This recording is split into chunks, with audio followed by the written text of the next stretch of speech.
Hello नमस्कार, मी मीनल तुमच्या सर्वांचं आजच्या एका नवीन व्हिडिओमध्ये खूप खूप स्वागत करते। आय होप सगळे मजेत असाल आणि मजेतच राहा। सगळ्यांना श्री स्वामी समर्थ। आजचा विषय असा आहे की तुम्हाला थोडंसं थंबनेल बघून समजलंच असेल, तरीसुद्धा म्हणजे काय झालं ना की संध्याकाळचं रुटीन मी तुमच्यासोबत शेअर करणार आहे। तर संध्याकाळी सगळ्यात आधी काय होतं ना की किचनमध्ये सगळ्या बायकांचं म्हणजे डेली रुटीन सेमच असतं, पण थोडंफार समजा संध्याकाळच्या जेवणामध्ये आपण जे स्वयंपाक करतो ना, तर त्यामध्ये भरपूर टिप्स मी तुमच्यासोबत शेअर करणार आहे, ज्याने तुमचा टाईमही वाचेल आणि काही गोष्टीसुद्धा तुमच्या लक्षात येईल।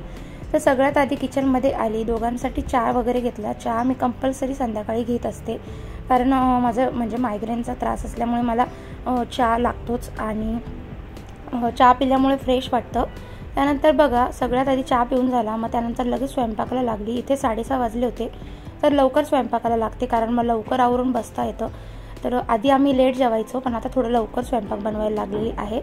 आणि त्याआधी बघा स्वयंपाक करायला घेतला आणि स्वयंपाकाच्या आधी सगळ्यात आधी मी कुकर लावून घेते, कारण कुकरमध्ये मोस्टली काय होतं ना की आपण पातेल्यामध्ये जर भात वगैरे शिजवला तर टाईमही जातो आणि भरपूर वेळा बघावं लागतं, चेक करावं लागतं शिजला आहे का नाही। त्यामुळे सगळं कुकर अगदी बेस्ट आहे। तर कुकरमध्ये मी भात लावून घेतला आधी, तर भात वगैरे झाला की एकामागे एक कामं करता येतात। तर बघा हे जे वांगे आहेत ते यांनी ऑनलाईन भाजीपाला मागवला होता, तर त्यामध्ये आले होते। तर काही गोष्टी कशा असतात, चांगल्या असतात, काही गोष्टी म्हणजे परवडणाऱ्या असतात, काही गोष्टी न परवडणाऱ्या असतात। तर तसे यांनी थोड्याशा 2-4 भाज्या मागवलेल्या होत्या आणि त्याचमुळे मग म्हटलं चला वांग्याची भाजी करूया।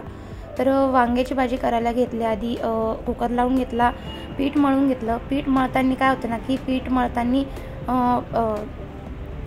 पीठ मी आधीच मळून घेते, कारण मग 10 मिनटं 15 मिनटं पीठ चांगलं मुरलं की पोळ्या चांगल्या फुगतात आणि नरम येतात, त्यामुळे पीठ आधी मळून घेते।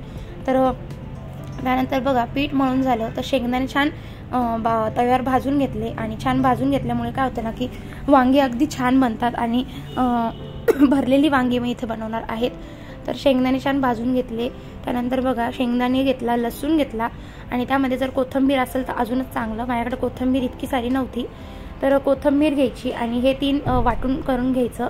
तर वाटण करून घेतल्यानंतर काय होतं ना की त्यामध्ये लाल तिखट किंवा मटण मसाला म्हणा, परत मीठ, हळद, तिखट, परत इतकं सारं घातल्यावर हळद घालायची आणि मग चांगलं तेलाने चांगलं मिक्स करून घ्यायचं। तर मिक्स झाल्यानंतर बघा वांग्याच्या 4 खापा करायच्या आणि वांगे चिरून घेतले की काय होतं ना की वांगे लवकर खराब होतात, चिरून ठेवले की खराब होतात। त्यामुळे मी काय करते ना, चिरून ठेवले की पाण्यामध्ये टाकते आणि पाण्यामध्ये थोडंसं मीठ घालून ठेवायचं, म्हणजे मिठाने काय होतं ना की वांगी खराब होत नाही, काळे पडत नाही। तर मग तसं करून ठेवलेलं होतं आणि मग स्वयंपाकाला लागली। तर वांगे पण इकडे छान भरून घेतलेले होते, तर यांना भरलेली वांगी आवडतात, त्यामुळे भरलेले वांगेच बनवते लाल तिखटाचे।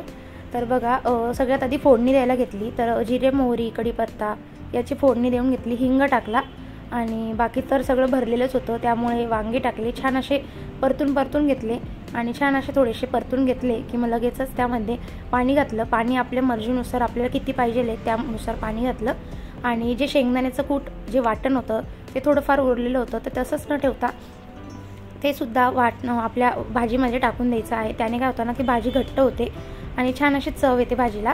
तर भाजी खूप छान मस्त वास येत होता। तर एकीकडे बघा भातसुद्धा माझा झालेला आहे। सगळ्यात आधी भात लावून घेतला की बघ कुकरमध्ये काय होतं ना की प्रत्येक भाजी लवकर बनते आणि टाईमही वाचतो, किंवा मग गॅसवर किती वेळ शिजवत बसलं की गॅससुद्धा वाया जातो। त्यामुळे मी कुकरमध्येच वांग्याची भाजी लावलेली आहे। 1 किंवा 2 शिट्टी केली की वांगे चांगले अशी नरम म्हणजे चांगले शिजतात। बघा आता वांगे एकीकडे करायला ठेवलेले आहेत, भातसुद्धा छान असा शिजलेला होता।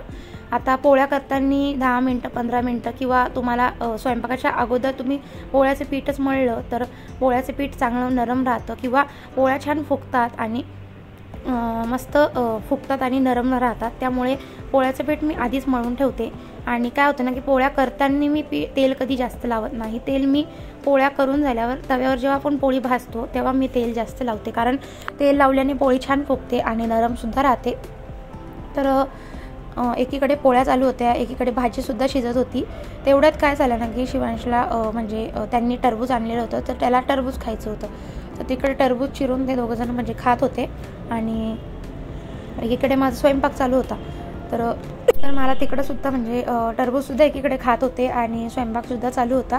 तर बघा पोळ्यासुद्धा इथे करून झालेल्या होत्या आणि पोळ्या करून झाल्यावर जे पीठ असतं ना आपलं मळलेलं, ते जर उरलेलं असेल तर ते तसंच काय करायचं, त्याला छान तेल लावून त्याला छान असं म्हणजे डब्बा म्हणा किंवा पातेल्यामध्ये छान असं झाकून ठेवायचं आहे आणि फ्रीजमध्ये ठेवायचं आहे. फ्रीजमध्ये अगदी पीठ तसल्या तसं राहतं, तर खराबसुद्धा होत नाही. त्यामुळे उरलेलं पीठ मी असं फ्रीजमध्ये ठेवलेलं आहे. तर झाकण ठेवायचं आहे कारण थंड हवेने पीठ खराब होतं. तर पीठ ठेवलं आणि जे पोलपट लाटणं असतं ना, तर ते पोलपट लाटणं काय होतं ना की संध्याकाळच्या टायमाला भरपूर वेळा असं होतं की आपल्याला जास्त काम असल्यामुळे किंवा काही बायका असं करतात की जास्त लोड असला, खूप कामं असले की पोलपट लाटणं तसंच ठेवून देतात आणि त्याने काय होतं की मग झुरळ येतात किंवा मग खरगट राहिल्यामुळे सकाळी रोगराई पसरते. त्यामुळे मग मी काय करते ना की सकाळी एकदा वापरलं की संध्याकाळच्या टायमाला मी पोलपट लाटणं नक्कीच धुवून काढते. तर छान असं जेवणाचं ताट वाढलं, त्यांना जेवायला दिलं आणि एकीकडे माझंसुद्धा जेवण झालेलं आहे. तर माझं जेवण लवकर होऊन जातं आणि ते कसं TV बघता बघता हळूहळू शिवांशलासुद्धा खाऊ घालतात, तर थोडा टाईम जातो. त्यामुळे मग त्या दोघांना टाईम होतो जेवायला. ते दोघं एकीकडे जेवत होते, माझं जेवण झालेलं होतं. त्यामुळे मग मी लगेचच टाईमपास न करता काय करते, भांडे घासायला घेते. तर किचनमध्ये आले, भांडे काय केले, सगळ्यात आधी खरगटं काढून घेतलं. ताटामधलं म्हणा किंवा बेसिकच्या भांड्यामधलं जे खरगटं होतं ते सगळं काढून घेतलं आणि भांडे छान असे पाणी एकदा धुवून घेतले. म्हणजे भांड्याला रमसम म्हणजे घसणीने छान घसता येतात. खरगटं छान आधी काढून घेतलं की भांडे चांगले लवकर निघतात.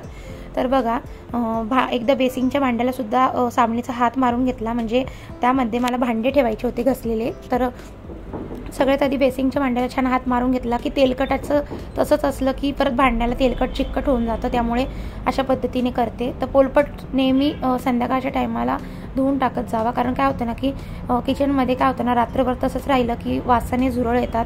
तर अन्नाच्या वासाने म्हणजे झुरळ वगैरे येतात, तर शक्यता असते आणि त्यामुळे मग मी पोलपट नेहमी धुवून टाकत असते. तेलकटसुद्धा राहिला की मग चांगला नाही वाटत. आणि त्यानंतर बघा भांडे छान सगळं घसून घेतले. भांडे घसून झाल्यानंतर शेवटचं म्हणजे बॉटल्स पण छान शेवटला धुवून घेतले आहे. बॉटल्स रोजच्या रोज क्लीन करत असते. त्यानंतर बघा भांडे बेसिंगच्या भांड्यामध्ये घसून ठेवलेले होते आणि वरती जे साबणीचं पाणी आहे वायपरने छान थोडंसं क्लीन करून घेतलं. क्लीन करून घेतल्यानंतर बघा जे आपलं भांडं असतं, भांडं ठेवायचं जे जाळी असते त्यामध्ये छान असे भांडे एकामागे छान धुवून घेत आहेत. तर भांडे ठेवताना काय करते ना की जास्तीत जास्त भांडे कसे मावावेत किंवा पुरावेत, तर त्यामुळे छोटे छोटे भांडे सगळ्यात आधी धुवून घेते. छोटे छोटे भांडे धुवून झाले की त्यानंतर बघा साईडच्या बाजूने असे ताटं मी ठेवते. ताटं ठेवल्याने काय होते की अजून स्पेस वाढतो. ताटं असल्यामुळे अजून तुम्ही जास्त भांडे ठेवू शकतात. तर बघा भांडेसुद्धा एकीकडे छान धुवून झालेली होती आणि सगळ्यात आधी मी किचनमध्ये आले की भांडेच क्लीन करते, कारण भांडे क्लीन झाले की ओटा रिकामा होतो आणि रिकामा झाला की रमसम पुसता येतो. ओट्यावरती काही पसारा नसला की किचन नेहमी पटापट क्लीन करता येतो आणि पुसतासुद्धा येतो. अडचण असल्यामुळे मग पुसायला देखील अडचण होते. त्यामुळे भांडे छान क्लीन करून घेतले. तेलाची मिठाची बरणी नेहमीच हात लावून खराब होते, तर छान पुसून घेते, रोजच्या रोज पुसून घेते, लायटर म्हणा. त्यानंतर बघा गॅस चांगला रोजच्या रोज पुसून घेते. जास्त खराब वाटला तर घसणीचा हात मारून क्लीन करून घेते. तर गॅससुद्धा क्लीन करून झालेला होता. गॅसच्या ओट्याखालीसुद्धा सांडलेलं असतं, त्यानेसुद्धा खरगट्याने झुरळ येतात. तर गॅस खालतीसुद्धा छान रोजच्या रोज क्लीन करत असते. तर मिक्सरचं जे आपले किचनमध्ये जे अप्लायन्सेस असतात त्यासुद्धा क्लीन करणं पुसणं गरजेचं असतं. तर मिक्सर बघा वाटण वगैरे केलं किंवा नाही जरी केलं तरी मिक्सरला एक हात मी रोज मारत असते. त्यावरती थोडंसं उडलेलं असतं, त्यामुळे सुद्धा झुरळ वगैरे तिथे राहतात, म्हणून मग मी रोज असं क्लीन करते. तर ओटा छान क्लीन करून घेताना बघा पहिले ओल्या कपड्याने पुसून घेतलं आणि मग वायपरने छान क्लीन केलं की थोडंसुद्धा पाणी राहत नाही, पूर्ण कोरडं होऊन जातं आणि छान ओटा कोरडा राहतो आणि मस्त ओटा छान चमकतो. आणि रात्रीच्या वेळी अशी क्लिनिंग केली तर दुसऱ्या दिवशी सकाळी आपल्याला काम करण्यासुद्धा इच्छा होते आणि किचन क्लीन असल्यामुळे मला किचन दुसऱ्या दिवशी सकाळी चिडचिड होत नाही किंवा घाईसुद्धा होत नाही. त्यामुळे बघा आता बेसिंगचं जे भांडं आहे ते छान धुवून घेणार आहे. तर त्यानंतर बघा बेसिंगच्या आजूबाजूचं जे स्टाईल आहे, नळ आहे किंवा म्हणजे आपण जे विम जेल लिक्विड वापरतो त्याची बॉटल छान नळाखाली धुवून घेतली. मी तसंच खरगटं किंवा हात लागेल तसंच ठेवत नाही. त्यानंतर बघा ही किचन ओट्यावरती जी कॅरी बॅग असते ती ओल्या कचऱ्याची असते. दिवसभर जो किचनचा ओला कचरा असतो मी तो यामध्येच टाकून संध्याकाळी ही कॅरी बॅग मोठ्या डस्टबिनमध्ये टाकून देते, म्हणजे रात्री ओटा पूर्ण म्हणजे रिकामा ठेवते, तिथं काही खरगट वगैरे ठेवत नाही. तर बघा बेसिंग पण छान धुवून झालेलं आहे. आजूबाजूचं स्टाईलसुद्धा धुवून घेते कारण तिथं भांड्याचं खरगट उडालेलं असतं. तर नळसुद्धा छान धुवून घेतला. घसणीसुद्धा रोजच्या रोज क्लीन करून घ्यायची आहे, तर घसणीलासुद्धा खरगट लागलेलं असतं. अशा छोट्या छोट्या गोष्टी आपल्या लक्षात येत नाही, त्या जर रोजच्या रोज क्लिनिंगमध्ये लक्षात ठेवल्या तर आपलं रुटीन अगदी म्हणजे स्वच्छ आणि आपलं घरसुद्धा अगदी स्वच्छ दिसतं आणि आपणसुद्धा निरोगी आणि प्रसन्न वाटतं आपल्या घरामध्ये. किचनमध्ये वायपरसुद्धा छान धुवून घेतलं. किचनमध्ये बेसिंग वगैरे धुवून झालं. साईडनी थोडंसं पाणी होतं म्हणून ओल्या जो कपडा होता आणि छान पुसून घेतलं. बघा पाण्याने छान बेसिंग धुतलेलं आहे, किती चमकतं आहे तुम्ही बघू शकतात. तर एवढं सगळं झालं की माझ्या दुसऱ्या दिवशी काय होतं ना की किचनमध्ये आलं की खरगटं वगैरे सांडलेलं असतं, तेच पायाखाली येतं. त्यामुळे मग काय करते संध्याकाळच्या टायमाला एक असा स्वयंपाक झाला की झाडू वगैरे मारून घेते किचनमध्ये, म्हणजे जो कचरा असेल तो रात्रीच्या रात्रीच निघून जातो आणि खरगटं असलं की झुरळं येणारच. त्यामुळे थोडंसुद्धा अन्न मी ठेवत नाही आणि असं छान क्लीन करते. तर बघा आजचा जो माझा किचनचा रुटीन आहे तो तुमच्यासोबत शेअर केलेला आहे. तर कसं वाटला मला नक्की कमेंट करा. चॅनलला सबस्क्राईब करा, बेल आयकॉनला प्रेस करा. आणि किचनमध्ये सगळी कामं आवरून झाल्यानंतर रात्रीच्या वेळी मी पातेलं भरून ठेवते. दुसऱ्या दिवशी आंघोळीसाठी जे पाणी लागतं ते गॅसवरच तापवते, त्यामुळे पातेलं वगैरे इथे गॅसवर भरून ठेवते. आणि मग किचन अगदी बघा अगदी आवरल्यावर कसं दिसत आहेत मला नक्कीच सांगा. तुमचासुद्धा असंच रुटीन असतो किंवा अशीच क्लिनिंग तुम्ही रोज ठेवतात का ते सुद्धा मला कमेंट करून सांगा. तर गॅस बघा किती चमकतो आहेत. असं रोजच्या रोज जर क्लीन ठेवलं तर आपल्या ओट्यावरती किंवा किचनमध्ये काही घाण येणार नाही आणि आपल्याला छान प्रसन्न वाटेल. तर असा माझा हा संध्याकाळचा रुटीन आहे. आय होप तुम्हाला आवडला असेल.